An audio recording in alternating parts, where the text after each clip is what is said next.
Hey guys and girls, Mark here from SeaWorld Earth, and welcome back for some more content from Okinawa, Japan.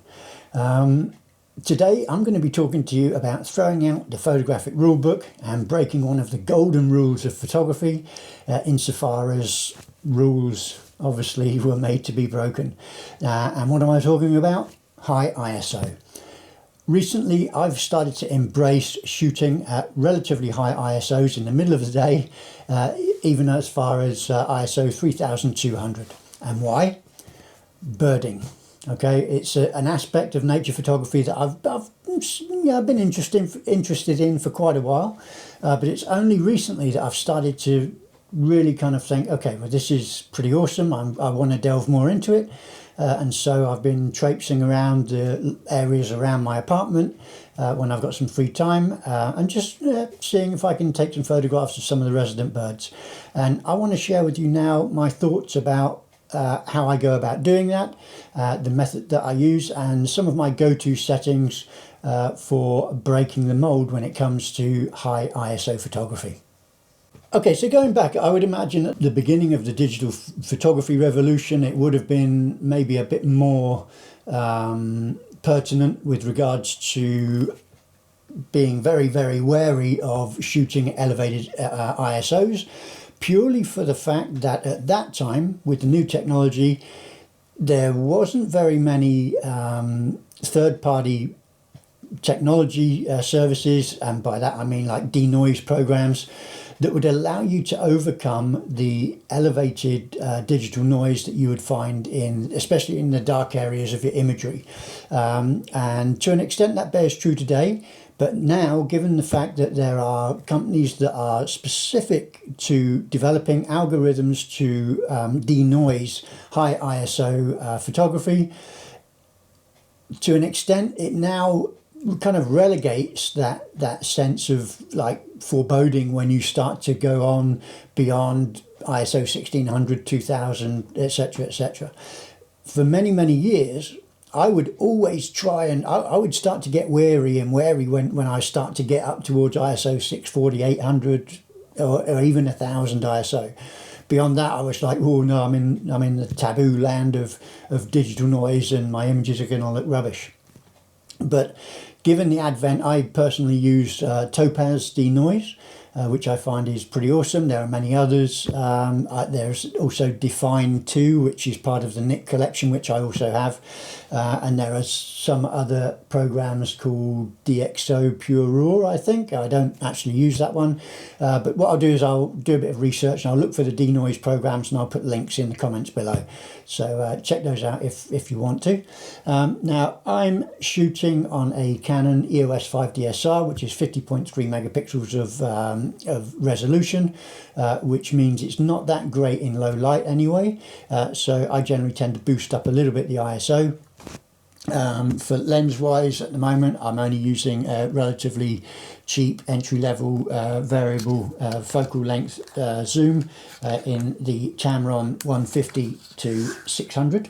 Okay, a very common lens for entry-level zoom photography and birding. What I've been doing is I've been going out and I've been trying to find ways where high ISO photography doesn't present the issues of overbearing noise in an image. And there are a few ways that I've accomplished that.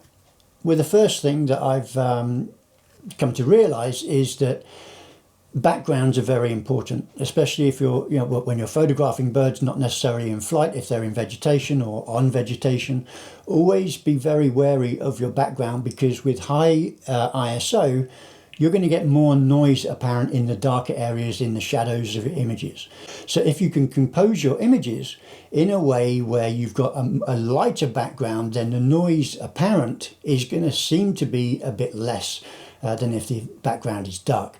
Okay, now if you look at this image of a light vented bulbul, for example, you'll see that I've got two areas of background. I've got some vegetation areas which I've blurred out because I'm using, I'll go on to the apertures I'm using in a short while, but there's a large part of this composition which is sky.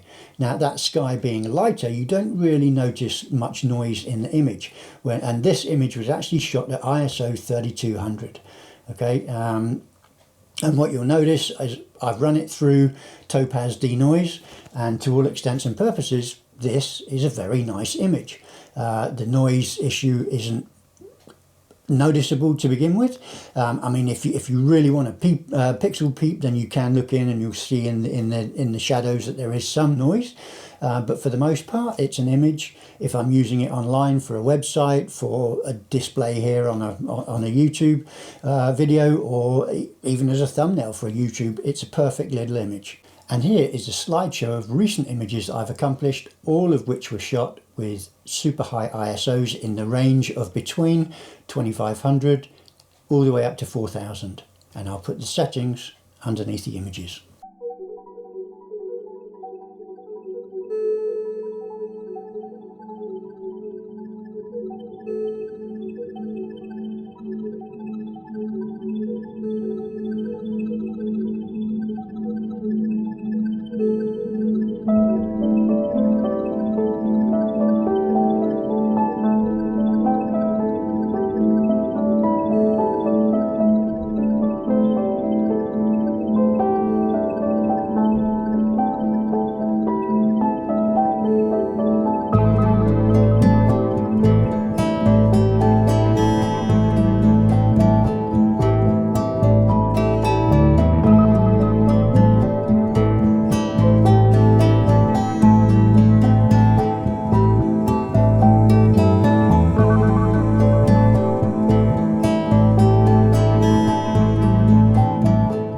Okay, so how am I setting up my camera? Let's say, for example, it's the first time you want to try it. I would say put your camera on aperture priority. Do not select an aperture that is wide open, maybe just one stop down a little bit, because you may get a little bit of chromatic aberration if the camera lens is wide open. Stop it down a little bit and you'll start to get away from that problem. So one stop down or two stop down on full zoom with this particular lens, with the Tamron 150 to 600, that aperture, maximum aperture is f6.3. So I'm normally shooting, I've normally got the lens set to f7.1.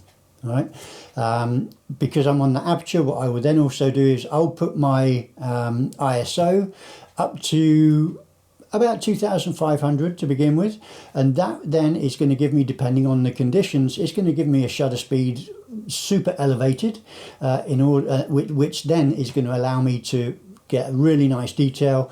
And even if a bird is in flight, although I've yet to accomplish a very good bird in flight shot, but if I can track a bird in flight, then it's going to help me to be able to nail that shot depending on the size of the bird.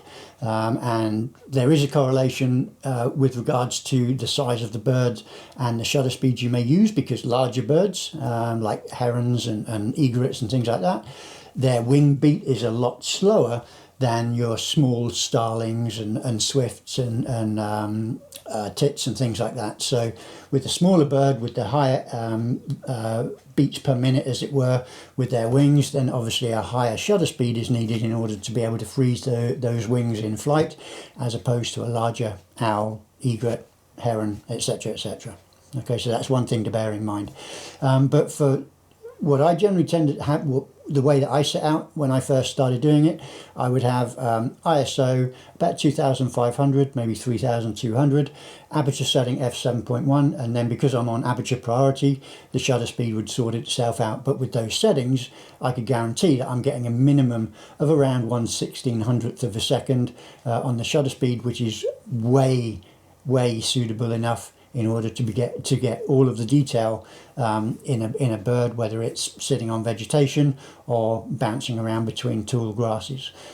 Next up, what am I doing with regards to metering? I've got my camera set to AI servo, and that means that once I've got the subject focused, then as long as I've got my finger half pressed on the shutter button, the camera will keep that element in focus as long as the autofocus selective area is on the subject, and it will just track it as I go. Now, if it comes to exposure compensation, I normally have it a little bit over, so plus 2/3 of a stop. just because I want to have a little bit more light in there. The one thing I would say is that when you take your first shots or whatever, just quickly have a look at your histogram, see what kind of see what the ambient conditions are giving you, and then adjust with your exposure compensation plus or minus, depending on the look that you wish to create. Now, if there's one thing that I tell anybody that I teach photography to, because I do also do lessons here in Okinawa, if there's one thing I tell people, it's the following. Photography is an art form that is subjective, and it is down to you as the artist to recreate or interpret the scene that is in front of you, and that can be done in numerous different ways. There's no hard and fast rule with regards to how you shoot photography. There are these guidelines that people say, low ISO, for example, or shutter speeds, or the rules of what shutter speeds you should have at what aperture. I mean, all of that is just down to personal taste. I mean, don't ever shoot photos that you think people want to see. As a photographer, you are an artist, so you should have the freedom to be able to shoot and portray something that's happening in front of you, and you should be able to interpret that with the vision that your mind sees it. And it is other people keying into that vision that generates an audience. So don't always change depending on what may be vogue at the time, because over a period of years, if you keep on chopping and changing just to suit the desire of the general taste of the moment, you're never really going to establish your own kind of like vibe or your own kind of aesthetic when it comes to photography. So always just shoot for yourself, okay? Because you will notice, I'm talking now about shooting high ISO, but you will notice that there are shooting genres like ICM, intentional camera movement, in order to get motion blur and movement that isn't necessarily something discernibly focused.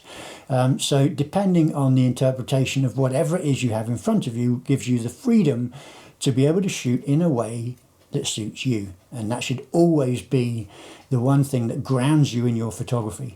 How best you wish to interpret and portray the scene that you can see, and the adventures that you get into with you and your camera. Bear that in mind. I'm going to love you and leave you. This has been my adventures with high ISO photography. I would certainly tell you to embrace it. Okay, if it's something that you're interested in, just at least give it a try. Even if you're not even into birding, give it a try. Crank up the ISO, aperture priority, f7.1, put that ISO on 3200 and step out and see how it goes. And I guarantee you'll be pretty amazed at how it all went. And as always, if you do get some great images, do feel free to send me a link. I'll look at them, even put them up online and show them to the world and give you kudos, as I'm sure they will be pretty awesome. So until next time, folks, if you haven't already, please do subscribe, hit the little notifications bell so that you'll be updated as and when there's new content available from yours truly. Stay happy, stay safe, stay sane, and above all, get out there and shoot and enjoy life. I will see you soon. Take care. Au revoir. Arrivederci. Until next time.